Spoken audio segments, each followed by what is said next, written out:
So ഇന്ന് നമ്മൾ discuss ചെയ്യാൻ പോകുന്നത് RC ഡിഫറൻഷ്യേറ്റർ ആൻഡ് ഇൻ്റഗ്രേറ്റർ ആണ്. അപ്പോൾ നമ്മൾ ഈ differentiating and integrating circuits monostable multivibrator പഠിച്ചപ്പോഴും ബൈസ്റ്റേബിൾ മൾട്ടിവൈബ്രേറ്റർ പഠിച്ചപ്പോഴും നമ്മൾ ഈ ഡിഫറൻഷ്യേറ്റർ സർക്യൂട്ട് കണ്ടതാണ് അതിൻ്റെ ഉപയോഗം അല്ലേ. അപ്പോൾ നമുക്ക് ഓർമ്മയുണ്ടെങ്കിൽ നമുക്ക് ഓർമ്മിച്ചെടുക്കാമെന്നുള്ളതേ ഉള്ളൂ. ഈ മോണോസ്റ്റേബിൾ മൾട്ടിവൈബ്രേറ്ററിൻ്റെ കേസിൽ നമ്മൾ ട്രിഗർ കൊടുക്കുന്നത് ട്രിഗറായിട്ട് നമ്മൾ സപ്ലൈ ചെയ്യുന്നത് സ്ക്വയർ പൾസസ് ആണ്. അതിനെ സ്പൈക്സ് ആക്കി മാറ്റാൻ നമ്മൾ ഉപയോഗിച്ചത് ഒരു ഡിഫറൻഷ്യേറ്റർ സർക്യൂട്ടായിരുന്നു. ആ ഡിഫറൻഷ്യേറ്റർ സർക്യൂട്ടിൽ എന്തെല്ലാം ഉണ്ടായിരുന്നത്? അതിലൊരു റെസിസ്റ്ററും ഒരു കപ്പാസിറ്ററും ഉണ്ടായിരുന്നു. അപ്പോൾ ആലോചിക്കുക, നമ്മൾ കൊടുത്ത വേവ് ഫോം, അതായത് ഞാനിപ്പോൾ മോണോസ്റ്റേബിളിൻ്റെ ട്രിഗറിങ് സർക്യൂട്ടിൻ്റെ കാര്യമാണ് ഈ പറയുന്നത്. നമ്മൾ കൊടുക്കുന്ന വേവ് ഫോം ഇങ്ങനത്തെ സ്ക്വയർ പൾസസ് ആയിരുന്നു.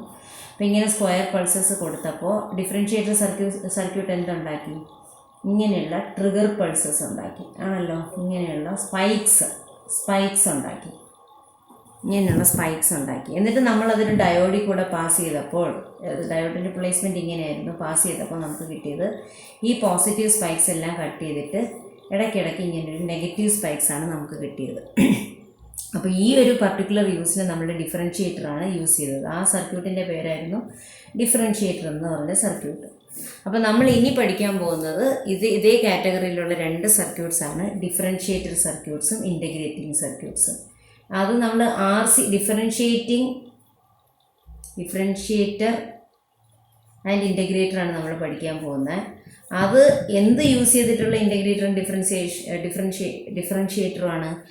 RC സർക്യൂട്ട്സ് യൂസ് ചെയ്തിട്ടുള്ള ഡിഫറൻഷ്യേറ്ററും ഇൻ്റഗ്രേറ്ററുമാണ് നമ്മൾ പഠിക്കാൻ പോകുന്നത്. അതായത് പാസീവ് എലമെൻറ്റ്സ് എംപ്ലോയ് ചെയ്തിട്ടുള്ള ഡിഫറൻഷ്യേറ്ററും ഇൻ്റഗ്രേറ്ററുമാണ് നമ്മൾ പഠിക്കാൻ പോകുന്നത്.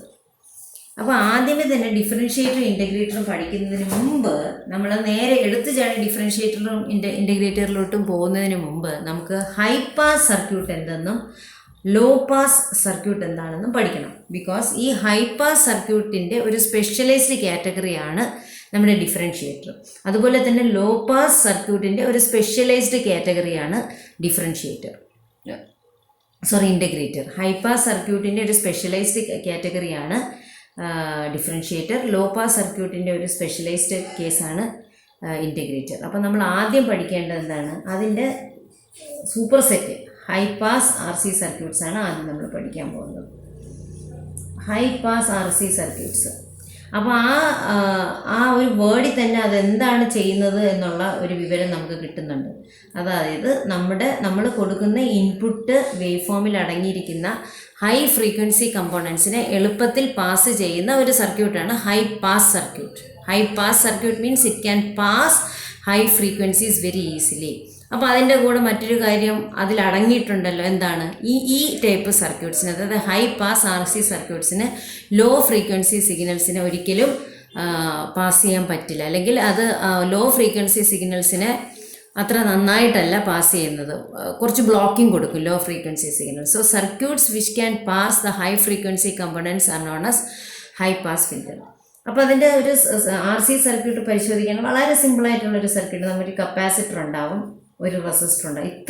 ഈ രണ്ട് സാധനവും നമ്മൾ വയർ ചെയ്ത് കഴിഞ്ഞ് ഒരു ഇൻപുട്ടും കൊടുത്താൽ, Vin എന്ന് പറയുന്ന ഒരു ഇൻപുട്ടും കൊടുത്താൽ നമുക്കിവിടെ ഔട്ട്പുട്ട് നോക്കുമ്പോൾ that will become A high pass circuit. So C and R will be the components here. അപ്പോൾ ഇതെങ്ങനെയാണ് ഒരു ഹൈ പാസ് സർക്യൂട്ട് ആയിട്ട് വർക്ക് ചെയ്യുന്നതെന്ന് അറിയാനായിട്ട് സിമ്പിളായിട്ട് നമ്മൾ കപ്പാസിറ്ററിൻ്റെ പ്രോപ്പർട്ടി പഠിച്ചാൽ മതി. അപ്പോൾ നമ്മളിവിടെ കൊടുത്തിരിക്കുന്ന ഇൻപുട്ട് വോൾട്ടേജിൽ ഒരു കോംപ്ലക്സ് സിഗ്നലാണെന്ന് കൺസിഡർ ചെയ്യുക. നോക്കുക, നമ്മളെപ്പോഴും ലാബിൽ പഠിക്കുന്ന ഇൻപുട്ട് സിഗ്നൽ പലപ്പോഴും ഒരു സൈൻ വേവ് ആയിരിക്കും. അപ്പോൾ സൈൻ വേവിൻ്റെ പ്രത്യേകത എന്ന് പറയുമ്പോൾ സൈൻ വേവിൽ ഒരു സിംഗിൾ ഫ്രീക്വൻസിയേ ഉള്ളൂ. ഒരു പർട്ടിക്കുലർ ഫ്രീക്വൻസിയിലുള്ള സൈൻ വേവ് ആണല്ലോ നമ്മൾ കൊടുക്കുന്നത്. ഇല്ലെന്നുണ്ടെങ്കിൽ ഈ സൈൻ വേവ് ഫംഗ്ഷൻ ജനറേറ്ററിൽ നിന്ന് പല പല ഫ്രീക്വൻസിയിൽ നമ്മൾ നോബ് തിരിച്ച് കൊടുക്കണം. അങ്ങനെയാണ് നമ്മൾ ലാബിൽ ചെയ്യുന്നത്. അപ്പം ഞാൻ പറഞ്ഞു വരുന്നത്, നമ്മുടെ ചുറ്റുമുള്ള പല നാച്ചുറൽ സിഗ്നൽസും അല്ലെങ്കിൽ റിയൽ സിഗ്നൽസും എപ്പോഴും കോംപ്ലക്സ് ആണ്. കോംപ്ലക്സ് എന്ന് പറഞ്ഞു കഴിഞ്ഞാൽ അതിൽ ഒറ്റ ഫ്രീക്വൻസി അല്ല ഉണ്ടാവുക, പലതരം ഫ്രീക്വൻസി ഉണ്ടാവും. ഇപ്പം നമ്മുടെ വോയിസ് സിഗ്നൽ തന്നെ എടുത്തു കഴിഞ്ഞാൽ നമ്മൾ മോഡുലേറ്റ് ചെയ്യുന്നതിനനുസരിച്ച് എന്ന് വിളിച്ച് അതിൻ്റെ അർത്ഥം ഇവിടെ ഹയർ ഫ്രീക്വൻസി കമ്പോണൻറ്റ് വന്നു എന്നാണ്. താഴ്ത്തി ബാസ് എടുത്തു കഴിഞ്ഞാൽ അതിൽ ലോവർ ഫ്രീക്വൻസി. അപ്പോൾ സ്പീച്ച് സിഗ്നൽ എന്ന് പറഞ്ഞാൽ it's A combination of many frequencies.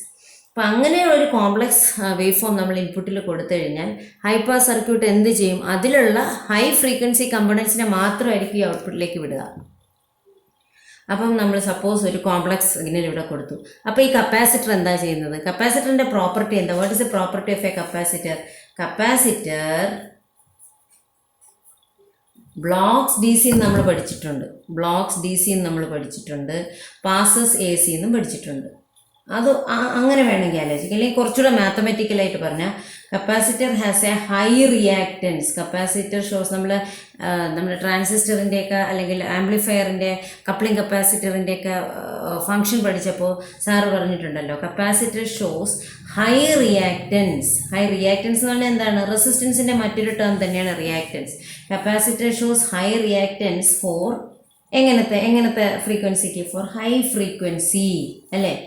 Capacitor shows high reactance for, അല്ലെങ്കിൽ very large reactance for high frequency എന്ന് വെച്ചാൽ high reactance for low frequency.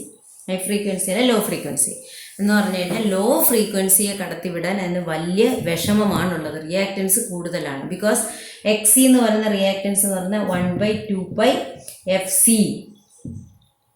എന്നാണ് നമ്മൾ പഠിച്ചിരിക്കുന്നത്, 1/ωc. അപ്പോൾ എഫ് കൂടുന്തോറും റിയാക്റ്റൻസ് കുറയും, എഫ് കുറയും തോറും റിയാക്റ്റൻസ് കൂടും. ഇപ്പം ഇൻവേഴ്സ്ലി പ്രൊപ്പോർഷണൽ ആണല്ലോ. അതുകൊണ്ട് തന്നെ ലോ ഫ്രീക്വൻസീസിൽ ഹൈ റിയാക്റ്റൻസ് ആയിരിക്കും. കപ്പാസിറ്റീവ് റിയാക്റ്റൻസ് എന്ന് പറഞ്ഞാൽ ലോ ഫ്രീക്വൻസിയിൽ ഹൈ റിയാക്റ്റൻസ് ആയിരിക്കും. അതിൻ്റെ വേറൊരു വേർഷൻ സ്റ്റേറ്റ്മെൻറ്റാണ് നമ്മൾ സാധാരണ പഠിച്ചു വരുന്ന capacitor blocks D C and passes A C, അല്ലെങ്കിൽ capacitor blocks low frequency components and passes high frequency components എന്ന് പഠിച്ചാലും മതി. അപ്പോൾ അതിൻ്റെ ഒരു മാത്തമെറ്റിക്കൽ വെർഷനാണ് നമ്മൾ അതിൻ്റെ റിയാക്റ്റൻസിൻ്റെ ഫോർമുല എഴുതി പഠിക്കുന്നത്. അപ്പോൾ എന്താ പറ്റുന്നത്, അത് ഹൈ ഫ്രീക്വൻസി കമ്പോണൻസിനെ പാസ് ചെയ്തിട്ട് അത് ഔട്ട്പുട്ടിലെത്തും, വേറെ അത് ലോ ഫ്രീക്വൻസി കമ്പോണൻസിനെ ബ്ലോക്ക് ചെയ്യും.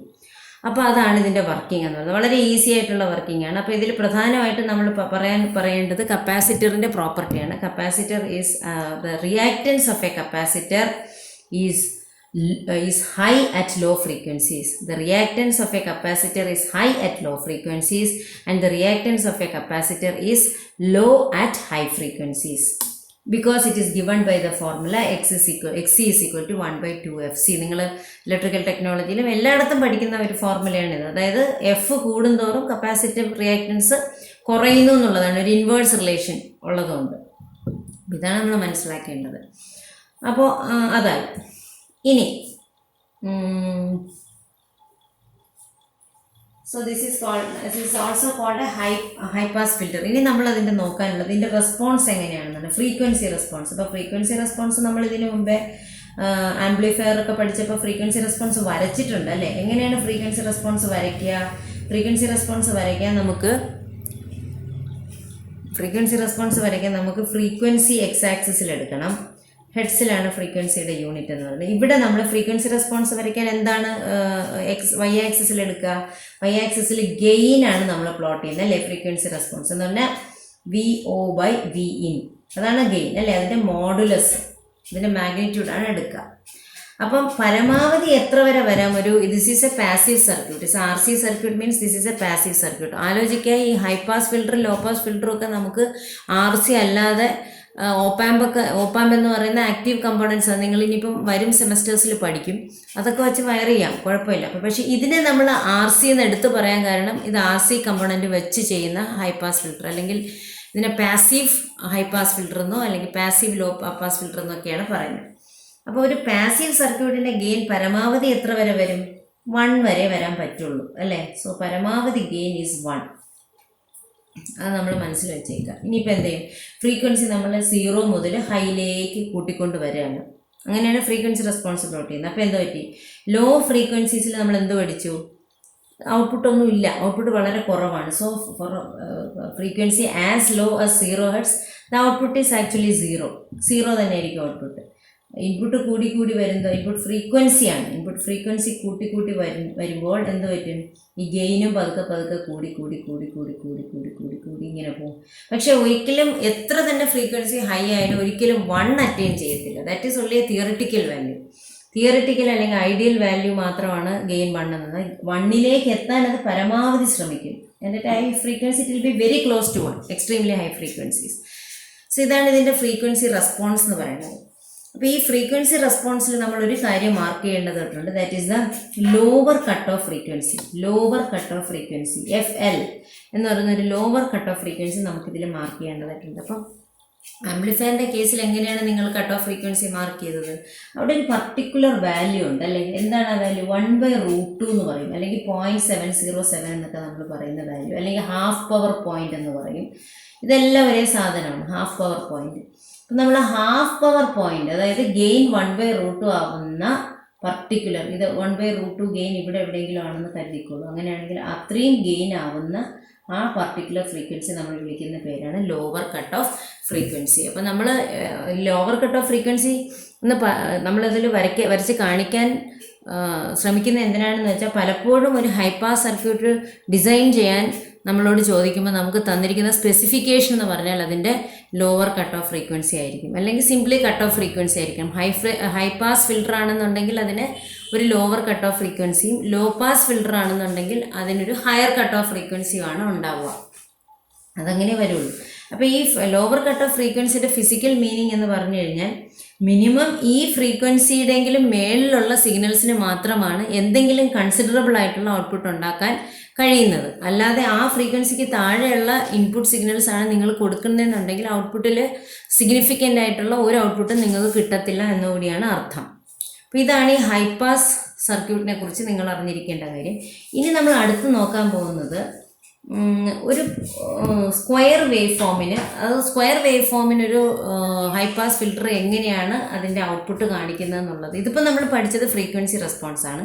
ഇനി ഒരു ഇൻപുട്ടിൽ നമ്മളൊരു, അതായത് നേരത്തെ കാണിച്ച ആ സർക്യൂട്ട്, അതായത് ഈ സർക്യൂട്ടിൽ നമ്മൾ VIN ഭാഗത്തൊരു സ്ക്വയർ വേവ് ആണ് കൊടുക്കുന്നതെന്നുണ്ടെങ്കിൽ, VIN ഭാഗത്തൊരു സ്ക്വയർ വേവ് ആണ് കൊടുക്കുന്നതെന്നുണ്ടെങ്കിൽ നമുക്ക് എങ്ങനെയായിരിക്കും ഒരു ഹൈ പാസ് RC സർക്യൂട്ട് അതിനെ ഔട്ട്പുട്ട് പ്രൊഡ്യൂസ് ചെയ്യുക? So we have a square wave like this. മേലോട്ടും താഴോട്ടും ഒരേ സ്വിങ് ആയിരിക്കും, പക്ഷേ T ഓണും T ഓഫും തുല്യമായിരിക്കണം എന്നില്ല കേട്ടോ. ഇതാണ് സ്ക്വയർ വേവിൻ്റെ ടൈം പീരീഡ് T, ഒരു full സൈക്കിളിനുള്ള.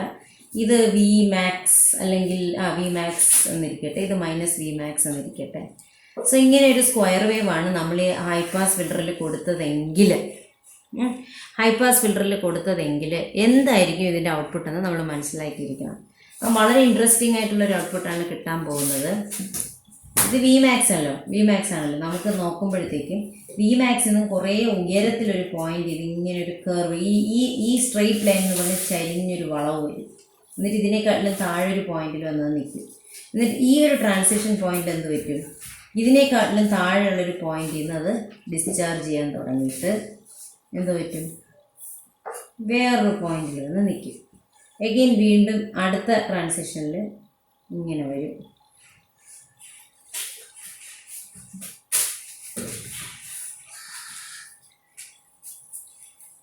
So it will go on like this.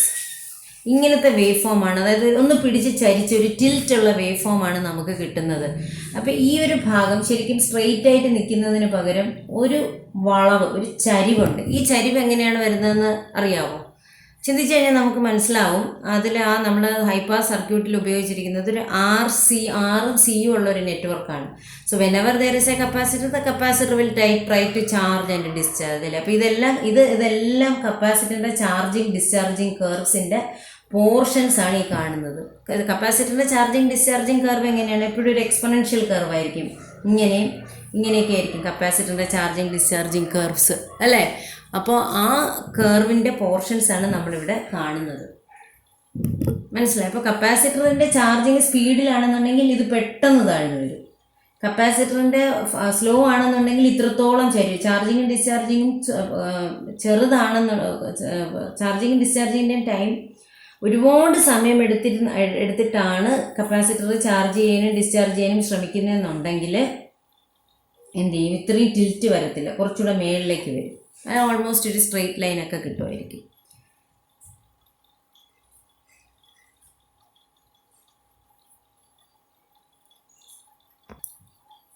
Okay, ഇനി നമ്മൾ നോക്കാൻ പോകുന്നത് അപ്പോൾ നമ്മുടെ ഹൈ പാസ് RC സർക്യൂട്ടിനെ കുറിച്ചുള്ള ഡിസ്കഷൻസ് കഴിഞ്ഞു. ഹൈ പാസ് RC സർക്യൂട്ടിൽ നിങ്ങൾ ഇത്രയൊക്കെ അത്യാവശ്യം അറിഞ്ഞിരുന്നാൽ മതി.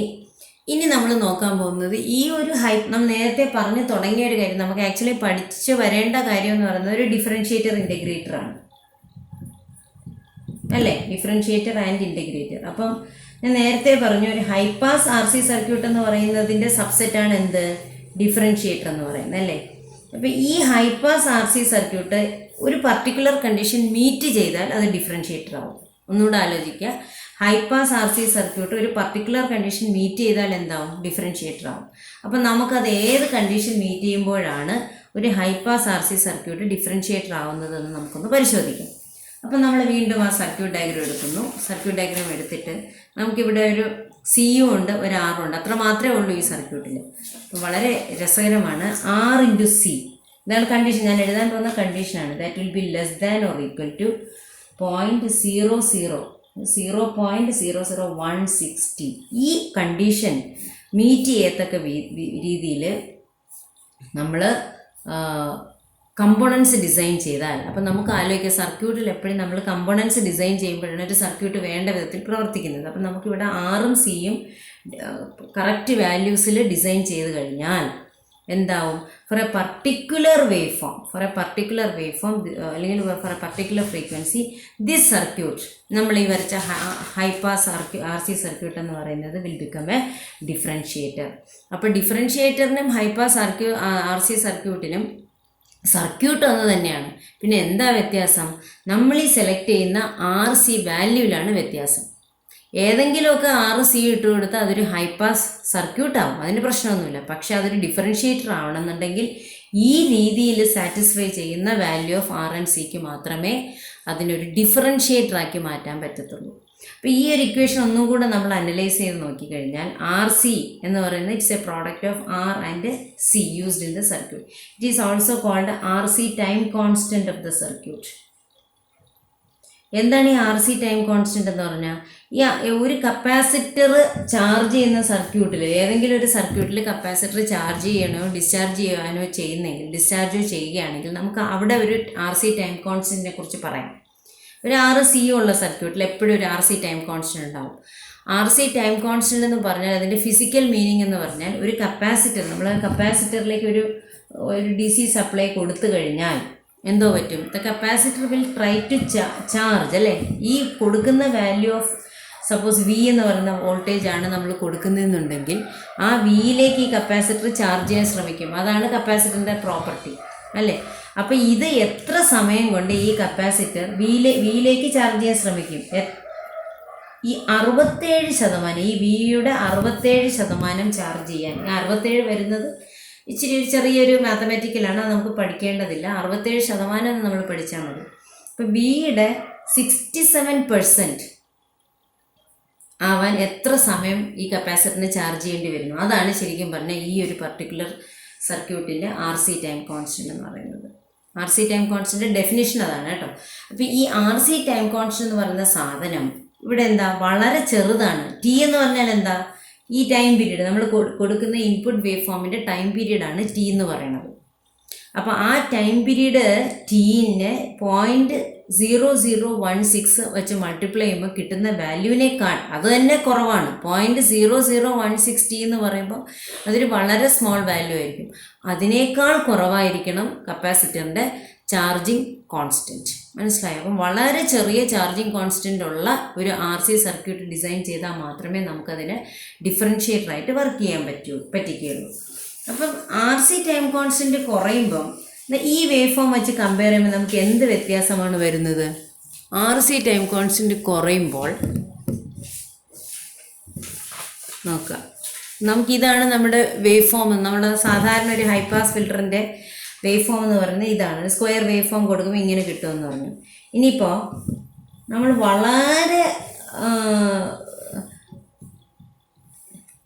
വളരെ സ്മോൾ ആർ സി ടൈം, അതായത് ചാർജിങ് ഡിസ്ചാർജിങ് ടൈം വളരെ സ്മോളായിട്ടുള്ള ഒരു സർക്യൂട്ടാണ് നമ്മൾ വളരെ സ്മോളായിട്ടുള്ള ഒരു ചാർജിങ് ഡിസ്ചാർജിങ് ടൈം. അതായത് നമ്മളിപ്പോൾ ഒരു ഡിഫറൻഷിയേറ്റർ ഡിസൈൻ ചെയ്തിട്ടുണ്ടെങ്കിൽ അതിൻ്റെ വേവ് ഫോം എങ്ങനെ ഇരിക്കുമായിരിക്കും? നമ്മൾ പറഞ്ഞു ഇതെന്ന് പറഞ്ഞാൽ കപ്പാസിറ്ററിൻ്റെ ചാർജിങ് ഡിസ്ചാർജിങ് കർവാണ്. ഒരു ഡിഫറൻഷിയേറ്ററിനെ സംബന്ധിച്ച് ഈ ചാർജിങ് ടൈമും ഡിസ്ചാർജിങ് ടൈമും എങ്ങനെ ഇരിക്കും? വളരെ ചെറുതായിരിക്കും because of this design formula. ഈ ഡിസൈൻ ഫോർമുലയുടെ ഇഫക്റ്റിൽ ഈ ചാർജിങ് ഡിസ്ചാർജിങ് ടൈം വളരെ കുറവായിരിക്കും. അപ്പോൾ എന്താ പറ്റുക, ഇങ്ങനെ പതുക്കെ ഡിസ്ചാർജ് ചെയ്ത് ഇവിടെ എത്തുന്ന ആൾ പെട്ടെന്ന് ഡിസ്ചാർജ് ചെയ്യാൻ ശ്രമിക്കും. പെട്ടെന്ന് ഡിസ്ചാർജ് ചെയ്യാൻ ശ്രമിക്കുമ്പോൾ കുത്തനെ ഒരു സ്പൈക്കായിട്ട് വരും. എന്നിട്ട് ഈ 0യിൽ കണ്ടിന്യൂ ചെയ്യും. പിന്നെ ഈ ട്രാൻസിഷനിൽ പെട്ടെന്ന് ചാർജ് ചെയ്യാൻ ശ്രമിക്കും. പെട്ടെന്ന് ഞൊടിയിടയിൽ അത് ആ വാല്യൂയിലേക്ക് പോകും. അത് അങ്ങനെ എന്ത് വരും, അപ്പോൾ നമുക്ക് ഇൻഇഫക്റ്റ് കിട്ടുന്നത് എന്താ, we will get spikes like this. ഇവിടെ ഒരു സ്പൈക്ക്, അടുത്ത ട്രാൻസിഷൻ പോയിന്റിൽ അടുത്തൊരു സ്പൈക്ക്, നോക്കൂ സ്പൈക്ക് ഇങ്ങനെ, അടുത്ത ട്രാൻസിഷൻ പോയിന്റിൽ അടുത്തൊരു സ്പൈക്ക്, അടുത്ത ട്രാൻസിഷൻ പോയിന്റിൽ അടുത്തൊരു സ്പൈക്ക്, അടുത്ത ട്രാൻസിഷൻ പോയിന്റിൽ. ഈ സ്പൈക്സ് എല്ലാം വളരെ ലോങ് സ്പൈക്സ് ആയിരിക്കും. നമുക്ക് നേരത്തെ കിട്ടിയ ഈ ആംപ്ലിറ്റ്യൂഡിനെക്കാട്ടിലും വളരെ ആംപ്ലിറ്റ്യൂഡ് കൂടുതലുള്ള ലോങ് സ്പൈക്സ് ആയിരിക്കും നമുക്ക് കിട്ടുക. ഇത് ടൈം, ഇതതിൻ്റെ ടൈം പീരീഡ് ടി എന്ന് പറയുന്നത്, ഇത് അതിൻ്റെ വോൾട്ടേജ്. അപ്പോൾ ഇവിടെ അത് തന്നെയാണ്. അപ്പോൾ ഈ വി എന്ന് പറയുന്നത് ഈ വി ഔട്ട് എന്ന്, ഇത് വി ഇന്നും ഇത് വി ഔട്ടുമാണ്. അപ്പോൾ ഇതിൻ്റെ വോൾട്ടേജ് എന്ന് പറയുന്നത് ഈ പർട്ടിക്കുലർ വോൾട്ടേജിനെക്കാട്ടിലും വളരെ കൂടുതലായിരിക്കും സ്പൈക്സ് ആയതുകൊണ്ട്. അപ്പോൾ ഇങ്ങനെ സ്പൈക്സ് ആയിട്ട് കിട്ടും. അപ്പം ഇതാണ് നമ്മുടെ ഡിഫറൻഷ്യേറ്റർ സർക്യൂട്ടിൻ്റെ പ്രവർത്തനം. അപ്പം നമുക്ക് പലപ്പോഴും വേണമെങ്കിൽ ഒരു ഡിസൈൻ പ്രോബ്ലം ഞാനിത് കഴിഞ്ഞതിന് ശേഷം നിങ്ങൾക്ക് തരാം. ഇതെങ്ങനെ നമ്മളൊരു RC സർക്യൂട്ടിനെ, RC ഹൈപ്പാസ് ഫിൽറ്ററിനെ അല്ലെങ്കിൽ RC ഹൈപ്പാസ് സർക്യൂട്ടിനെ ഒരു ഡിഫറൻഷ്യേറ്റർ ആക്കാം എന്നുള്ളതിനെ ബേസ് ചെയ്ത് ഒരു പ്രോബ്ലം തരാം. അപ്പോൾ തൽക്കാലം ഇത്രയും ഓർത്ത് വയ്ക്കുക.